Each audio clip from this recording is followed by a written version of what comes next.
함께 모여서 이렇게 찬양하며 기도하며 예배할 수 있도록 은혜 베풀어 주신 것 감사합니다. 이제 주님 말씀 듣는 순서입니다. 주님 말씀하여 주시옵소서. 우리 모두의 마음의 문을 열어주시고 주님께서 우리 안에 들어오셔서 좌정하시옵소서. 말씀으로 우리를 새롭게 창조하셔서 우리가 하나님께서 기뻐하시는 하나님의 사람으로 거룩하게 새롭게 빚어지도록 주님께서 일해 주시옵소서. 이 시간을 주님께 올려드립니다. 예수님 이름으로 기도드립니다. 아멘. 네. 지난주에는 우리가 엘리사가 엘리야를 승계하는 그 장면을 우리가 살펴보았습니다. 엘리사는 엘리야에게 이렇게 부탁을 했습니다. 당신의 하나님이 역사하시는 성령의 그 역사를 곱절이라 내게 임하게 하시옵소서. 이게 이제 곱절이라는 말의 의미를 지난번에 살펴봤고 성령의 역사가 또 뭔가 우리 살펴봤는데, 그러니까 엘리사가 엘리야 전체 선지자의 어떤 지도자로서 그 역할, 그 엘리야의 역할, 그 직분과 그 성령의 역사하심 그것을 모두 다 위임해주고 승계해달라고 그렇게 요청하는 것이고, 그 엘리야가 하던 그 역할을 감당하겠다 하는 것을 말하면 약속하는 그런 내용이었습니다. 그 분량을 영역을 2배로 해달라는지 뭐 이런 식으로 우리가 통상 해석을 하는데, 그런 것보다는 장자권, 그죠? 장자권 그거를 인정해달라, 그렇게 우리가 이해를 했습니다. 그것이 더 정확한 성경이다, 이렇게 봤습니다. 엘리야에게서 나타난 성령의 역사, 그것을 엘리사가 지금 바랬는데 그 중에 가장 핵심적인 게 어떤 걸까요? 가장 요점은 엘리야가 하늘로 올라갈 때, 엘리사 엘리야 이름이 비슷하니까 헷갈리죠. 그 스승이 엘리야고 이 제자가 엘리사입니다. 엘리사가 그 스승 엘리야가 승천할 때, 불말과 불병거를 타고 승천할 때, 그때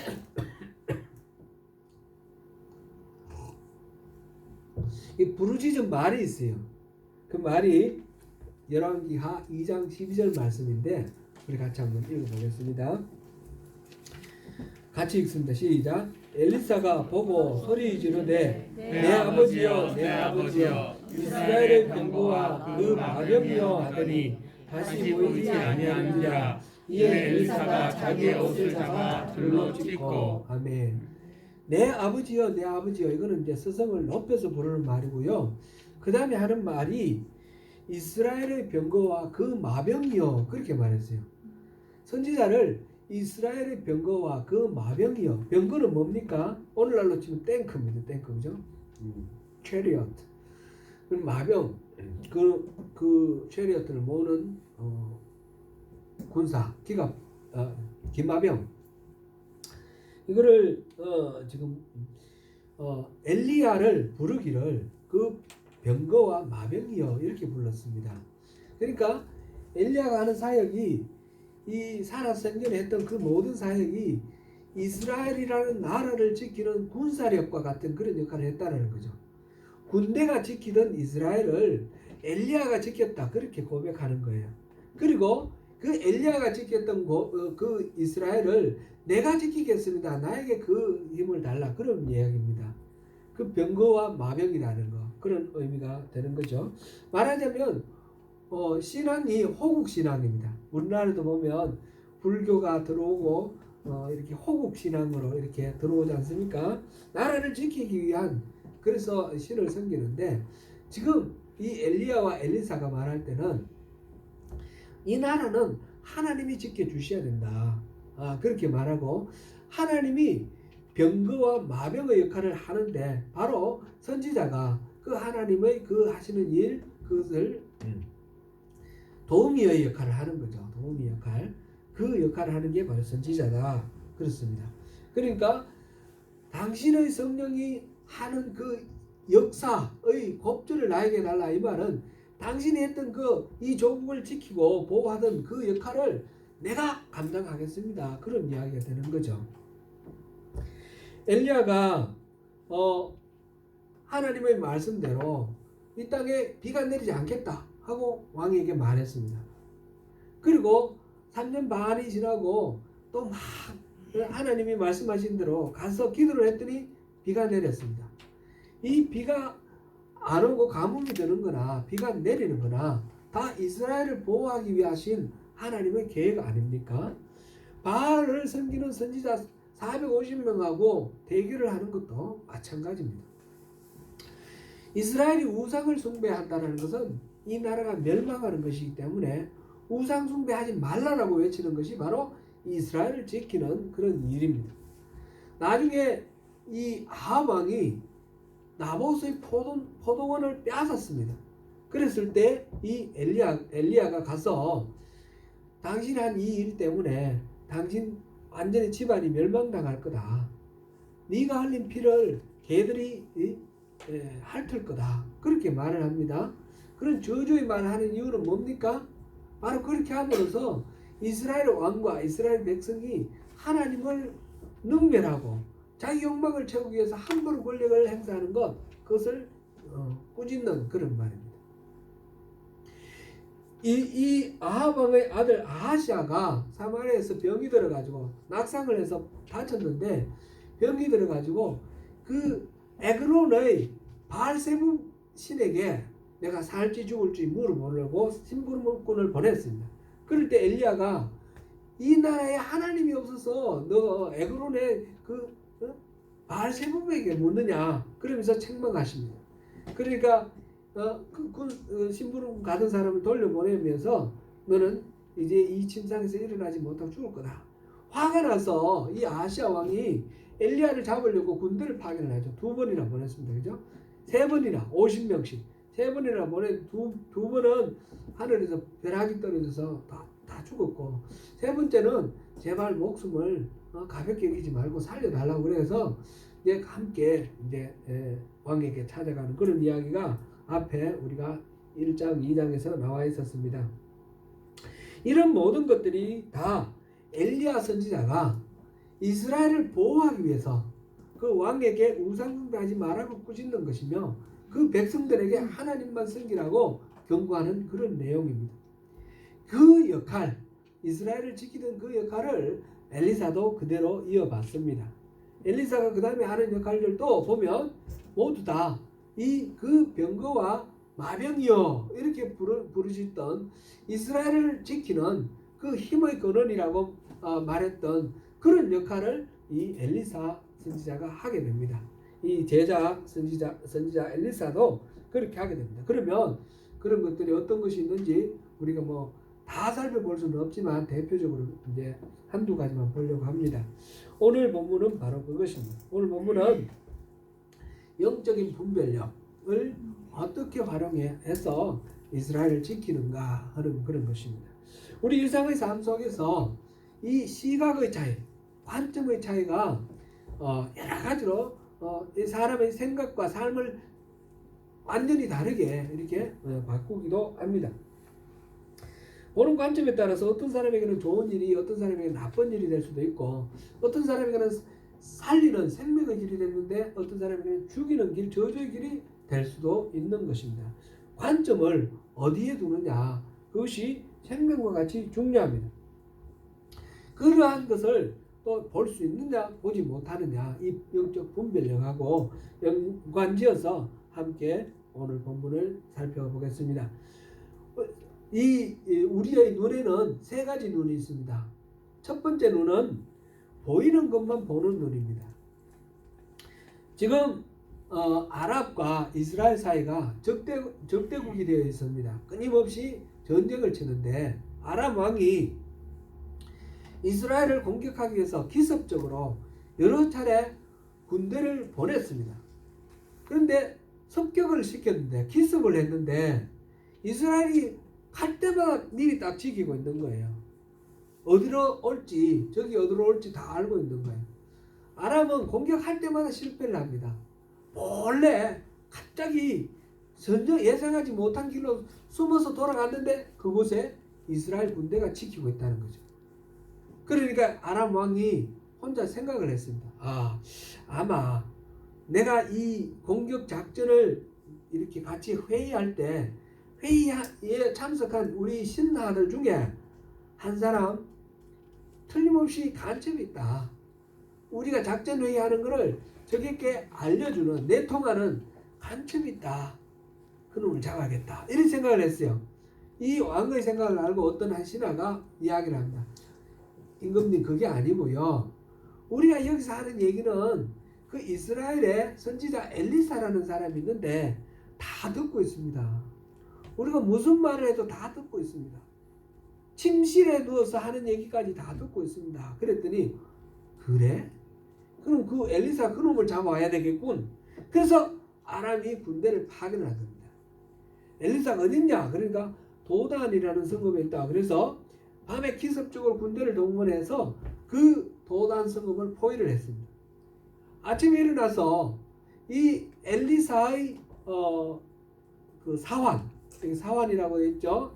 엘리사를 돕는 그 사환이 이 심부름꾼, 옛날에는 노예겠죠. 있었습니다. 그 사람이 나중에 보면 이게 게하시라는 이름이 나오는데 이 사람이 아침에 일어나서 보니까 이 성 주변을 아람 군대가 빽빽하게 포위를 하고 있는, 이중 삼중으로 포위를 하고 있는 거예요. 큰일 났습니다. 이제. 아이고 죽었다 싶어가지고 스승에게 이야기를 합니다. 선생님, 큰일 났습니다. 아람군이 쳐들어와서 이 도단성을 완전 포위하고 있습니다.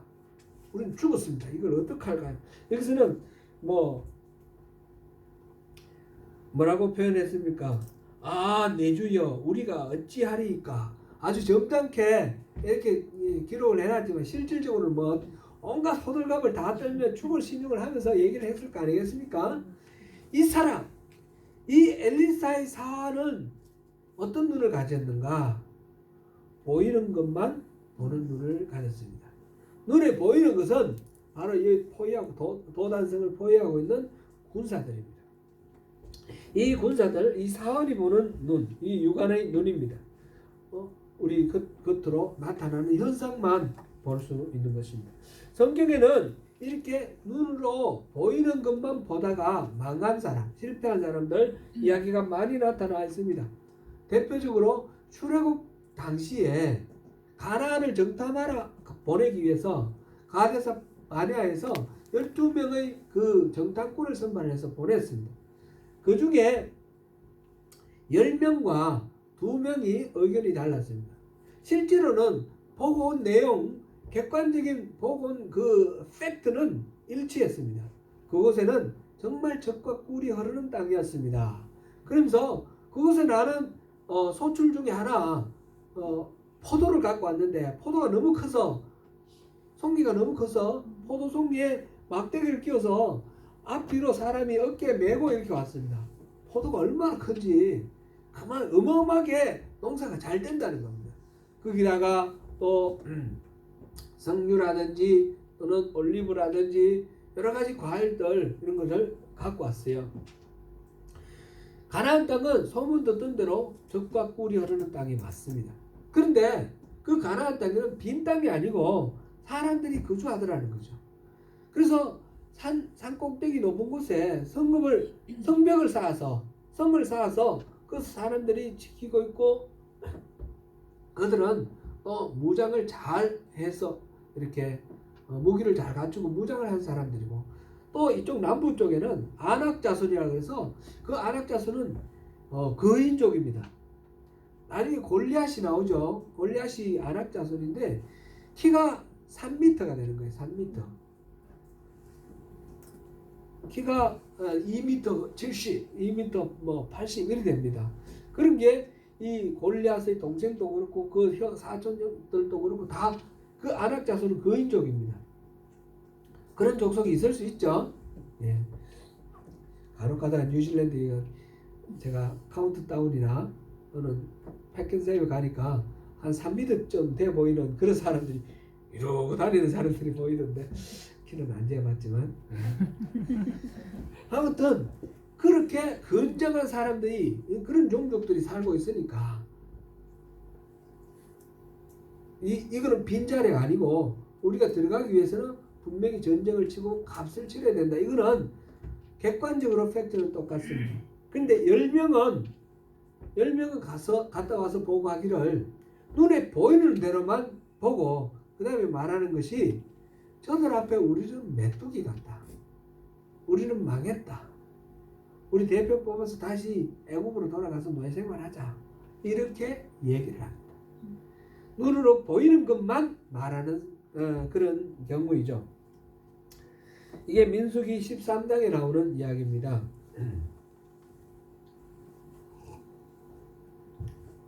두 번째로는 보이지 않는 것도 보는 눈입니다. 보이지 않는 것도 보는 눈. 겉으로 육안으로 봐서는 보이지 않는데 우리 눈으로 보이지 않는다고 해서 실제 하지 않는 것이 아니지 않습니까? 오늘날 우리 현실 속에서 육안으로 볼 수 없는 것들을 보기 위한 여러 가지 장치들이 개발되어 나왔습니다. 멀리 있는 것을 보기 위해서 망원경이 개발되었습니다.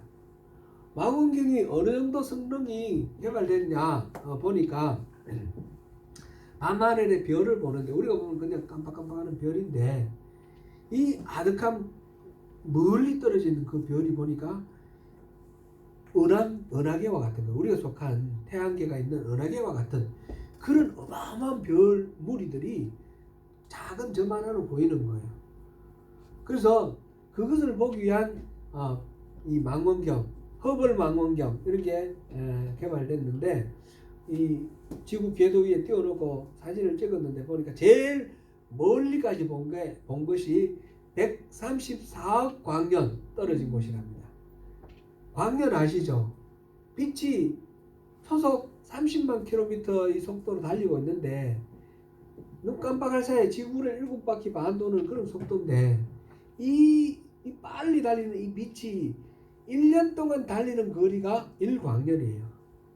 그런데 134억 광년이나 달려야 될 만한 그 머나먼 곳에 있는 별을 사진을 찍었어요. 자, 우리 망원경 멀리 보는 게 텔레스코프, 그죠? 허블 우주 망원경. 이게 허블 우주 망원경 사진이에요. 이건 지금 지구 궤도로 지금 돌아가고 있어요. 그 다음에 이 허블 우주 망원경이 찍은 우주 사진을 한번 보여주세요. 이게 이제 이게 은하 이름이에요. NGC 1300이라는 은하. 그 은하가 이렇게 우리가 들어있는 태양계가 속해 있는 그런 은하계 같은 그런 은하예요. 큰 별물이죠. 이 안에 별이 태양 같은 게 수억 개가 들어있는 거예요. 그 다음에 또 한번 보여주세요. 이것도 그런 은하계 모습이고 이게 지금 134억 광년 떨어진 곳에 있는 별, 여기 있는 별을 찍은 것입니다.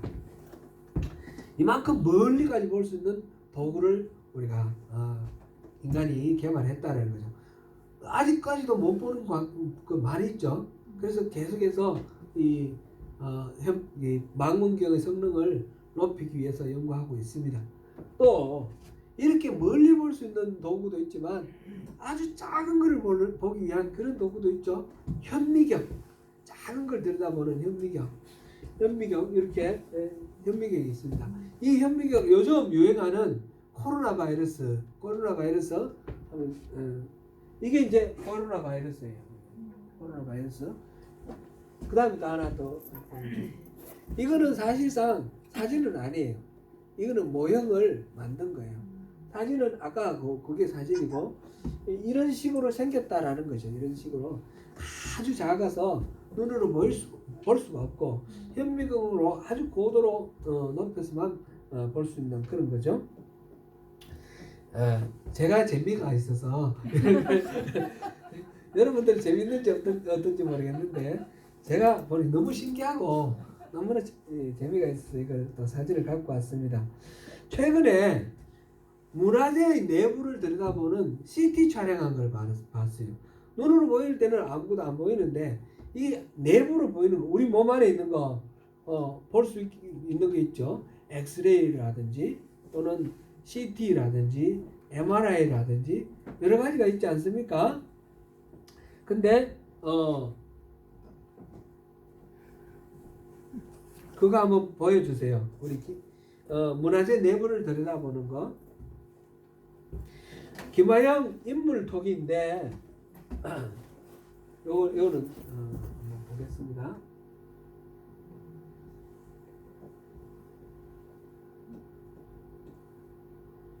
플레이.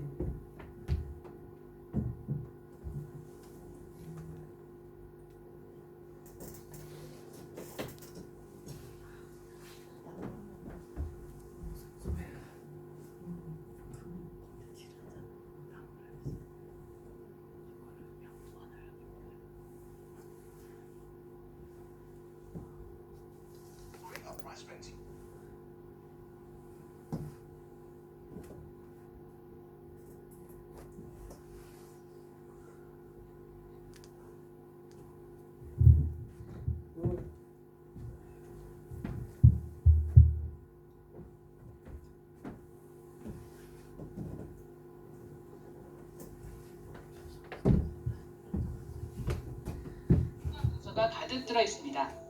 불상에 영혼을 불어넣는 의미에서 기원을 담은 복장품을 넣은 겁니다. 아래쪽에 보이는 건 귀한 복장품을 넣은 후령통입니다. CT와 X선, 감마선, 적외선 등을 통한 진단은 국보를 훼손하지 않고도 어떻게 만들어졌는지, 성분은 뭔지도 알 수 있게 해줍니다. 신라를 대표하는 유물인 기마인물형 톡입니다. 조각작품처럼 보이지만 X선으로 보면 주전자 기둥이 있다는 걸 알 수 있습니다. 깔때기 쪽으로 물을 넣고 말가슴에 대롱으로 따를 수 있습니다. 도통 구조가 짐작이 안 되는 화려한 도자기 연적입니다. CT 촬영을 해보니 물길이 보입니다. 안쪽에 있는 해테입으로 물이 들어가고 연적을 기울이면 해테 옆에 연결된 공간에서 물이 나오게 설계됐습니다. 지나친 음주를 경계하라는 뜻에서 만든 계형배입니다. 술이 가득 차지 않는 이유가 사이펀의 원리 때문인 걸 확인할 수 있습니다. 기압차와 중력에 의해 높은 곳의 물이 관을 통해 낮은 곳으로 이동합니다. 적외선은 바른 글씨와 그림을 보는 눈입니다. 부여에서 발견된 백제시대 목관입니다. 적외선을 쐬어보니 구구단이 나타났습니다. 구구단이 중국에서 일본 먼저 건너간 뒤 한국에 전해졌다는 주장을 반박한 중요한 자료입니다.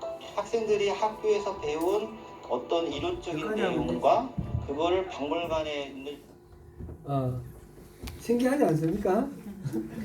불상 속에 온갖 것이 다 들어있고 그 김하영 인물 톡이 그 신라시대 때 그 톡이는 이게 뭘까 되게 궁금했거든요. 보니까 주전자네요. 주전자를 썼던 거네요. 그리고 연적이라는 거는 붓글씨 쓸 때 먹 갈아서 이렇게 붓는 먹물 담는 거는 그 다음에 그 계영배라는 거는 이 잔에 술을 따르는데 가득 차지 않는 잔이에요. 뭔가 인생이 가득 차면 넘치기 때문에 차지 않도록 조절하라 그런 가르침을 주는 그런 계영배죠. 그 상도라는 소설에 보면 그 계영배가 나오지 않습니까? 그 계영배가 저런 원리로 저렇게 만들어져 있네요.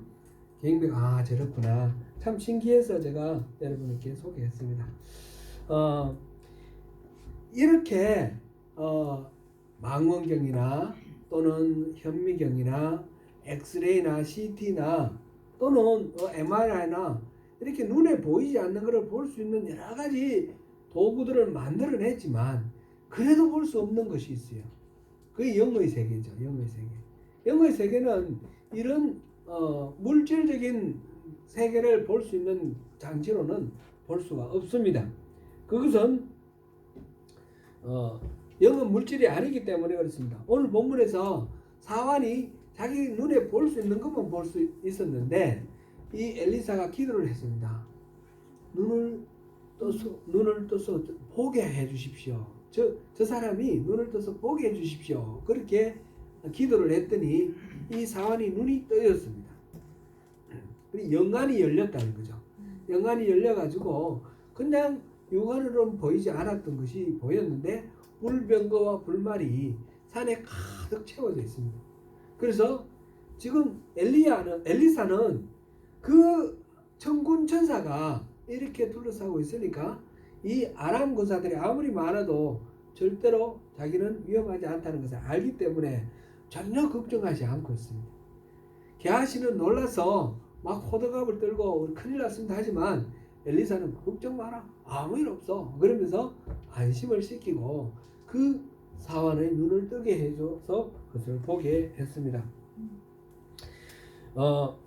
영안이라고 해서 꼭 뭐 이렇게 우리가 상상할 때 뭔가 눈에 환상처럼 보이는 것 이것만 생각을 하시는 경우도 있는데 환상처럼 눈에 보일 수도 있지만 그렇지 않을 수도 있어요.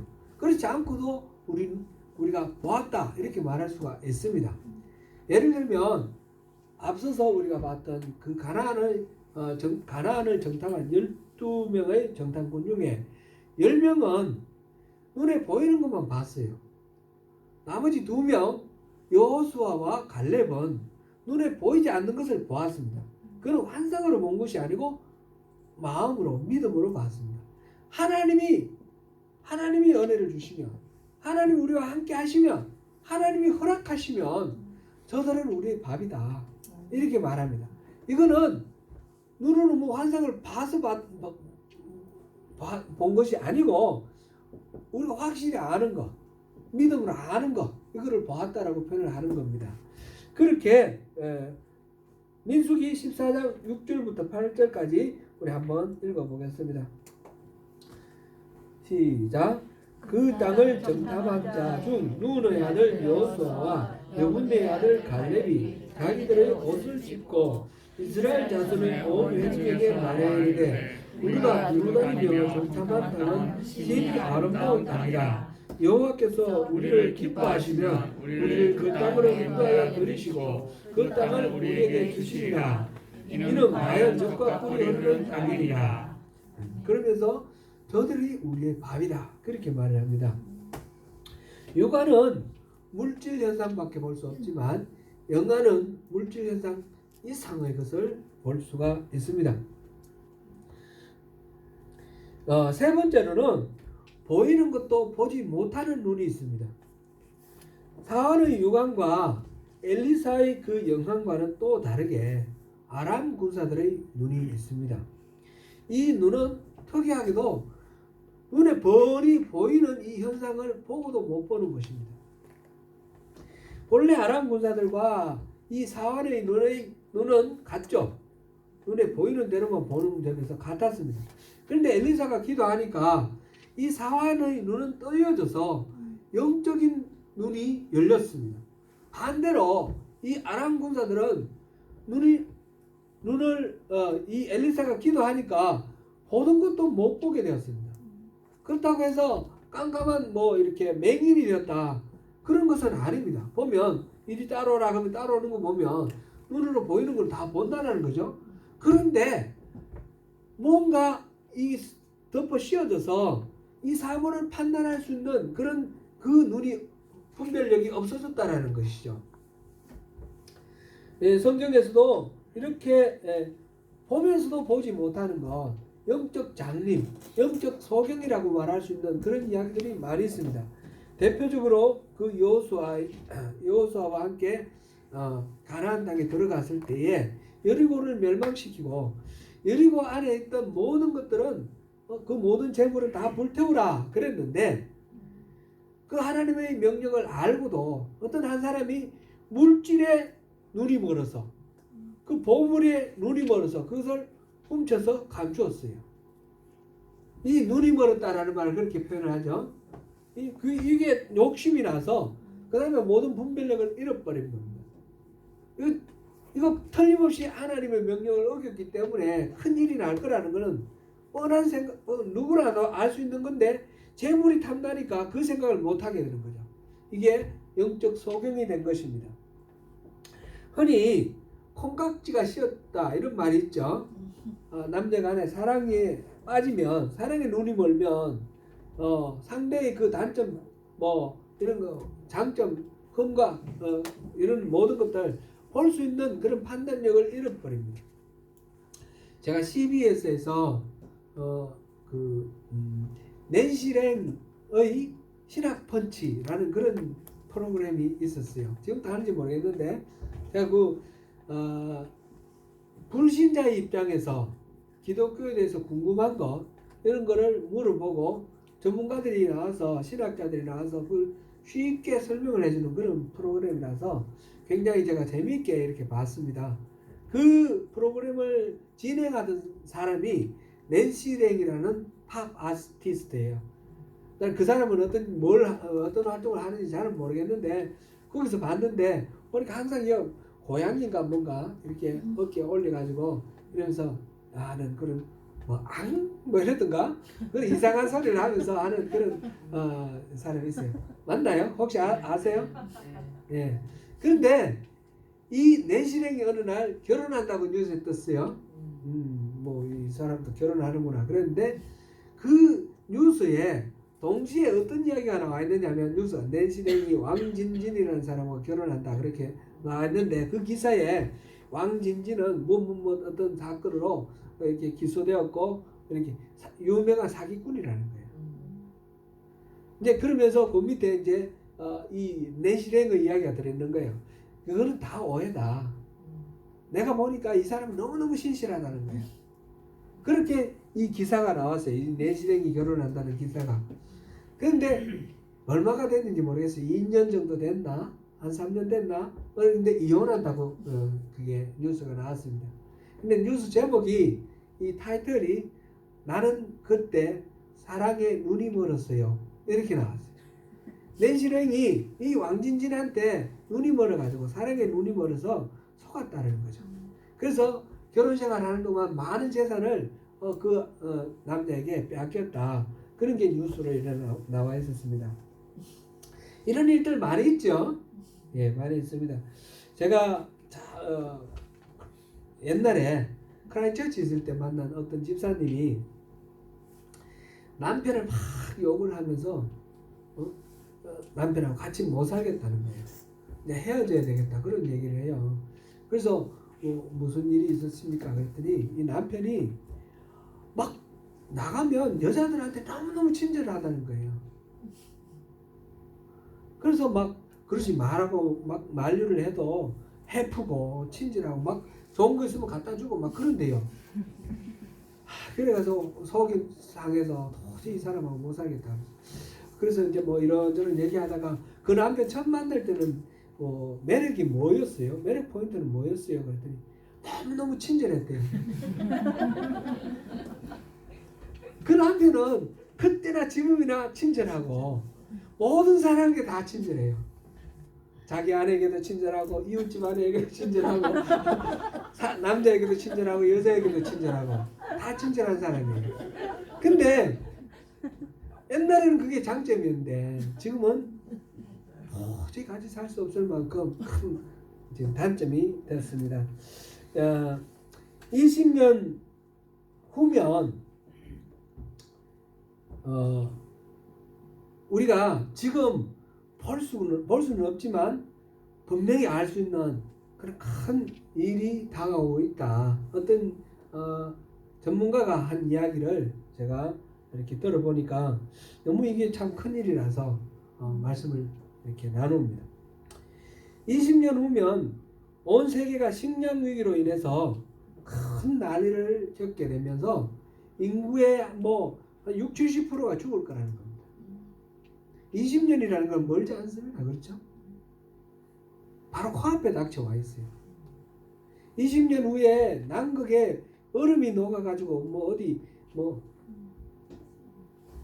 지금 어느 나라죠? 그 바다에 가라앉은 데가 있지 않습니까? 남태평양에 키리바티나 뭐 이런 나라는 꼭 지금 가라앉을 거라고 그러는데 그런 문제 그런 것 같으면 뭐 이렇게 이주해서 살면 되겠죠. 근데 그것보다 더 심각한 문제가 있다라는 겁니다. 이 이야기는 사실은 지금은 전혀 보이지 않는 것 같지만 이미 보인다라는 겁니다. 2011년에부터 시작해서 시리아에서 내전이 일어났습니다. 시리아는 지금 현재도 전쟁이 일어나고 있는데 뭐 정부군이 있고 반군이 있고 또 다른 반군이 있어요. 그 유명한 IS라는 거예요. IS는 지금 거의 뭐 망해갔는데 IS라는 게 나와가지고 온 세계를 뒤흔들었죠. 이 시리아 내전이 일어나가지고 온 세계가 난리가 났습니다. 그 시리아 피난민들이 유럽으로 들어가는 바람에 많은 수백만이 들어가는 바람에 유럽의 각 나라에서 또 문제가 생겼죠. 독일, 이탈리아, 프랑스 모든 나라 지금 굉장히 아직까지도 이 해결이 안 되는 문제가 있어요. 영국의 브렉시트는 이것 때문에 생긴 겁니다. 이민자를 받아들일 수가 없다. 그래서 유럽 공동연합에서 탈퇴한 겁니다. 근데 이 시리아의 이 내전, 이것은 원인이 종교 문제라든지 종교 갈등이라든지 정치적 갈등 이것도 물론 있었지만 이것보다 그거는 몇 년 동안 계속 수십 년 동안 이어져 온 거고 폭발하게 된 것은 이 가장 근본적인 원인은 식량 문제라는 겁니다. 2011년에 이 시리아 문제가 확전이 됐는데 그때 이제 아랍 전체에 아랍의 자스민 혁명 뭐 하면서 이렇게 혁명들이 일어나는데 그 이전에 2010년에 러시아에 흉작이 들어가지고 러시아에서 밀 농사가 완전히 망한 거예요. 그러니까 밀값이 폭등을 했습니다. 시리아에 사는 사람들은 자기 그 땅은 전부 농사 짓지 못하는 땅입니다. 사막 같은 땅이죠. 그러니까 전부 수입을 해서 먹는데 이 러시아에서 밀을 수출을 안 하는 거예요. 그래서 기아 전부 굶어 죽게 생겼습니다. 그러니까 폭동을 일으킨 겁니다. 시리아 내전의 가장 직접적인 원인은 러시아의 흉작입니다. 러시아의 흉작은 왜 왔느냐? 그거는 기후온난화 때문에 왔다는 겁니다. 기후온난화 때문에 그 러시아의 흉작이 왔는데 이런 현상은 지금 세계 도처에 지금 점점 심각하게 나타나고 있는 것입니다. 캘리포니아 지금 또 불 났죠. 호주에 불 나가지고 몇 달 동안 6개월 동안 꺼지지 않고 계속해서 불 탔지 않습니까? 이런 화재들이 왜 일어나느냐? 지금 온난화 때문에 그렇다는 겁니다. 우리 조국 대한민국에 태풍이 옛날에는 태풍이 이렇게 올라가다 오른쪽으로 이렇게 돌아가요. 이렇게 회전하게 돼 있어요. 지금은 회전 안 하고 위로 올라간다는 거예요. 왜 이런 현상이 생겼는가? 지구 온난화 때문에 그렇다는 겁니다. 지구 온난화 때문에 이 고기압이 이 대륙에 형성돼야 되는데 형성하지 않는다는 겁니다. 그러니까 지구 온난화는 지금 온갖 문제를 다 불러일으키고 있습니다. 태풍이 일어나고 지진이 일어나고 뭐 이런 화재가 일어나고 이것뿐만 아니라 무엇보다도 온도가 올라가니까 식량을 생산하고 있는 이 지역에 기온이 올라가면 식량이 이제 더 이상 생산이 안 된다는 겁니다. 그래서 대부분의 식량은 밀과 쌀 이런 것들은 온대 지방에서 생산되는데 온대 지방이 점점 뜨거워져서 아열대 지방으로 바뀌는 거예요. 아열대성 기후로 바뀝니다. 그러면 20년 후에는 이 식량 문제가 너무너무 심각해서 지구의 절반 이상이 죽는다는 겁니다. 어떻게 해야 됩니까? 지금부터 대책을 세우지 않으면 안 되는 거죠. 그래서 각 세계에서 농업에 관련된 모든 전문가들은 이거에 대해서 대책을 세우고 있습니다. 우리나라도 마찬가지고 쌀 농사를 어떻게 할 것인지 뭐 여러 가지 대책을 세우고 있는데 눈으로는 지금 현재 이미 이렇게 그 현상이 일어나고 있고 벌어지고 있고 이렇게 있는데 대부분의 사람들은 거기에 대해서 관심이 없습니다. 대부분의 나라들은 거기에 대해서 관심이 없습니다.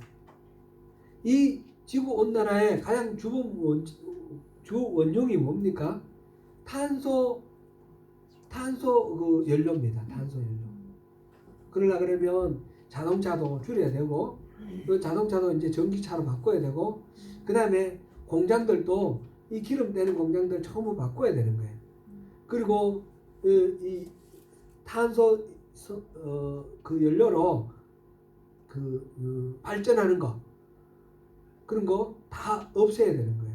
발전도 바꾸고 그래서 대체 에너지 풍력이라든지 예, 태양열이라든지 에너지 해조 이렇게 바다에 그 조류 흐르는 거 그 조력이라든지 땅 속에서 지금 이 나라에서는 그 지력 더멀 발전소가 많이 있죠.